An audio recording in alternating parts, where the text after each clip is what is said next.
Hey y'all, and welcome to Monner's Market, and welcome to the Chic for Cheap challenge. This challenge is where we go find something that is fairly expensive and we recreate it for pennies on the dollar. So that's what I've done for you today. I have 5 DIYs that I found that I'm going to recreate for you and show you how you can do it for much less than the selling price. Now, this challenge happens every single month, and it is put on by Christi over at Christi Creates. So thank you, Christi, for putting this challenge on. There will be a playlist listed below. Make sure you go watch everybody else. So now we're going to jump right on into DIY number 1. This candlestick here I thought was really, really cute, but it was $8.99. I mean, really, $8.99 for a tiny little candlestick.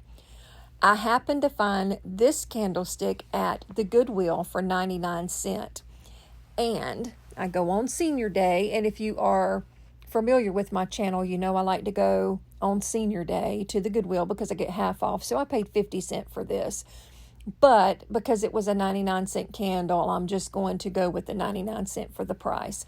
So I took this gold spray paint, and I took it outside and painted it. And once it was dry, I took my white Waverly chalk paint and went over it, dry brushed it, and tried to recreate the look that was on the other candlestick. I was really surprised that I was able to find a candle that was shaped almost identical to the one that I saw in the Hobby Lobby.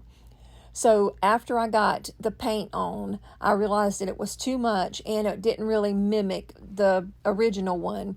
So I took my hand sander that you can get from the Dollar Tree, and I just sanded it down until I was happy with the look. And that is the one that was at Hobby Lobby for $8.99. And this one is mine. So let's jump on into DIY number 2. I found this lantern on Etsy for $16, and it is so simple. I thought, you know what, I can make that for much less. So I wanted to try to make it as close as possible, but a little bit different. So I did want to show you the feet. I did mimic the feet and also this rope handle. So the way I made mine was I took 2 pictures from the Dollar Tree that you can find in the crafter section, and a pack of paint stir sticks that I got for 98¢ from Home Depot. I used one of them for the bottom and one of them for the top, and then I took 2 paint stir sticks for each corner, and you see I just simply glued them, making sure that the writing was on the inside. Even though I'm going to paint it and you're not going to be able to see it, I wanted to make sure that that writing was on the inside. Now once I got it put together, I knew I was going to paint it with my chalk paint, but I also knew that it was going to take an awful lot of chalk paint because this was a fairly large lantern. So I took it outside first, and I gave it a good coat of spray paint in sort of an ivory color, just to give it a good base, so that when I did use my chalk paint, I wasn't using as much to get it done. So once I had it all spray painted and it dried, and dried completely, I took it inside and I used my Waverly chalk paint in the color Truffle. Y'all know I love me some Waverly chalk paint. I don't care what color of the rainbow it is. I love their chalk paint. So I gave this whole entire lantern one good coat of this Truffle chalk paint, and that's literally all it took by giving it that base coat. And like I said in my little writing message in my note, you can use any color for the base, because really all you're doing is giving it just that, a base, so that you don't use as much of your chalk paint. So anyway, then I took my white Waverly chalk paint and I dry brushed it all over, kind of heavy, and gave it just that really rustic look and feel. And I could have stopped right there, and I think I would have accomplished what I was trying to accomplish by mimicking the one for $16 on Etsy. But I'm a little extra, so I needed my lantern to be a little extra, and it really didn't cost me anything because I had what I wanted to add on hand, and that was just some little half beads that I used some coffee to stain, and I'm going to actually show you how I stain them in a few minutes on a different DIY. Now, I added that same rope top, and I thought I recorded it, but I'd gotten a phone call, and my lame self forgot to turn the doggone recording back on. But I did just drill 2 holes in the top of that, put the rope through, and tied a little knot on the bottom of the rope, and that was it. So this is my version of the lantern for $3 as opposed to Etsy's version for $16. So make sure you leave me a comment and let me know if you think I did a good job on my version of that same lantern. Don't forget that there is a playlist now, so make sure you go down below and watch what everybody else has created for you today.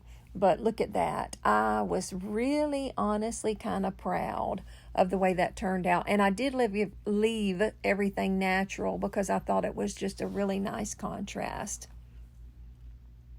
This DIY number 3 I saw at Hobby Lobby.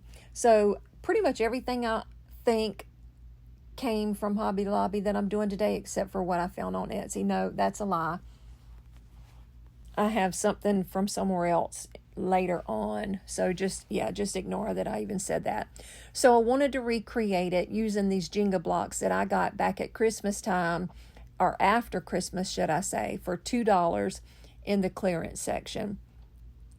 Now I took those Jenga blocks and I built the little stand very similar to the stand that they had at Hobby Lobby. The only difference is that stand on the actual legs, they were round.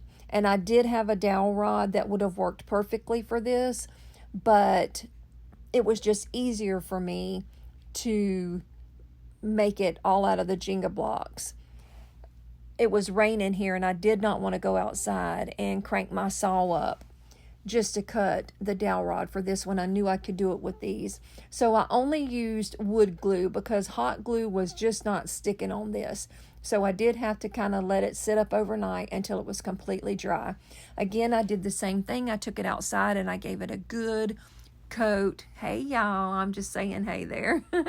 Of that same spray paint. And then I came back in and I covered it completely in the truffle. And then I did the same technique with the white Waverly chalk paint and just gave it a really heavy dry brushing.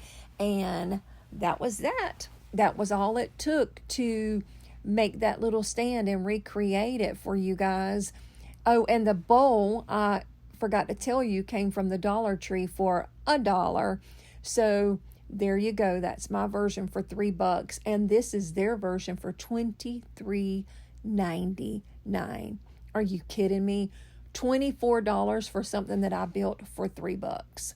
I was really, really proud of the way this turned out. And believe it or not, it's a fairly large piece. It's not a tiny piece at all. So make sure you leave me a comment down below and let me know what you think about my little $3 version here. I saved, what, 21 bucks on this, and I'm pretty happy with the way it turned out.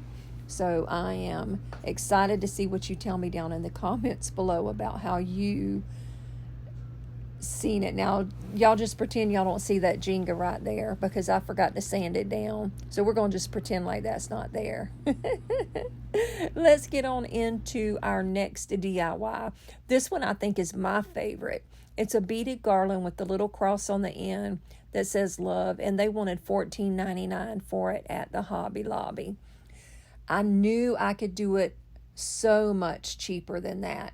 So I took this coffee, put it in warm water, and I dropped several of these beads. These beads are super, super, super light. And I did not want to paint them because then it wouldn't look that much like the original. And there's the little half beads. I was originally going to put more than I did on that lantern, but I didn't want to get too crazy. So anyway, once they sat there for about a good hour, I just rinsed them off and got them all cleaned up. And then I laid them out on a towel overnight and let them dry. And here I'm just showing you the contrast of what the coffee does whenever you use it to color them. And I love the way it turned out. And I think it is identical to the color of the original one. So I just took my twine the next morning after they were dry. And I want to say I used 25 of those beads. Now I always take a piece of tape and wrap it around my twine. This little cross I got from the Dollar Tree. And I wrap that tape around the bottom of it so the beads go on a lot easier. So I just went through and put my beads on. Now some of the beads had little knots in between them. That's why you see it taking me a little bit longer than it normally would if I was just stringing them on there. But a couple of them toward each end had a little knot in between the beads. So once I got the beads done and got them strung on, Lord have mercy, y'all know my tongue's going to get tied. I took this little piece of cardboard and I just wrapped it around it until I was happy with the thickness of what I wanted my tassel to look like. And then I took another piece and put it right through the middle and tied a knot on the top. And once I got that done, I took my scissors and went through the bottom and just cut it completely in half to make my little tassel. Well, once you get that part done, then you have to take another piece of twine and make your little head for the top of your tassel. And that's going to bring all of your little strings together. Now this thing was wild and all over the place, kind of like my hair on a windy day. So I took my scissors and I gave it a little trim, and then I wrapped a piece of tape around the bottom for a little bit just to see if I could tame it down some, and it actually worked, believe it or not. I did leave that tape on overnight though before I removed it. So I got my tassel put on one end and I got my cross put on the other end, and then I took me a Sharpie. Well, no, I had to paint my cross first. I'm sorry. Their cross was white. So I did paint my cross in the white Waverly chalk paint. It was a little rough, so I did sand it down as you saw. But once I got it painted and it dried, all I did was just took the black Sharpie and wrote the word love like you saw on the original, and I wrote it as close in the font as I could to the original one. And then once that was done, it was just a matter of tying it to the other end of my beaded garland. And like I said in the beginning, this to me is my absolute favorite, and that is their version. They wanted $14.99 for it at Hobby Lobby, and this one is my version, and I think it is almost identical to theirs. So let me show you how I came up with the price for this. You can get 300 of those beads for $10 on Amazon, and I will link it below. I used 25 of the beads. That come up with 83 cents. And then I added $1 for the little cross, and then a few more pennies for the twine that I used, and came up with the $2 price tag. So I'm really curious to know what you think about this DIY. So make sure you leave me a comment down below. And don't forget now that there's a whole playlist down in my description box. So make sure you go to Christi Creates page 2 and watch everybody in the playlist. You can watch the playlist from here by clicking the link down in the description box below. Now let's jump into the very last DIY. These are some metal balls from Crate and Barrel, and they run anywhere between $39.95 and $59.95, which is absolutely ridiculous in my opinion. I found these in the animal section at the Dollar Tree. They're just little chew toys for a dog. But when I seen them, I remembered those little orbs that I had seen on the Crate and Barrel website, and I know it's not identical, but it's pretty close. So I took the little tennis ball out, and I just took a little dab of hot glue and glued it back together, And once I did that, I took them outside and sprayed them with some gold metallic spray paint by Rust-Oleum. Now, those little yellow and orangey balls that you see down below, I bought them at the Dollar Tree. It was 3 balls for $1. And those little tennis balls just would not pick up that spray paint. But look how pretty those turned out. Look at the detail on that. And that was the way the texture was whenever, that's the way they came, is what I'm trying to say.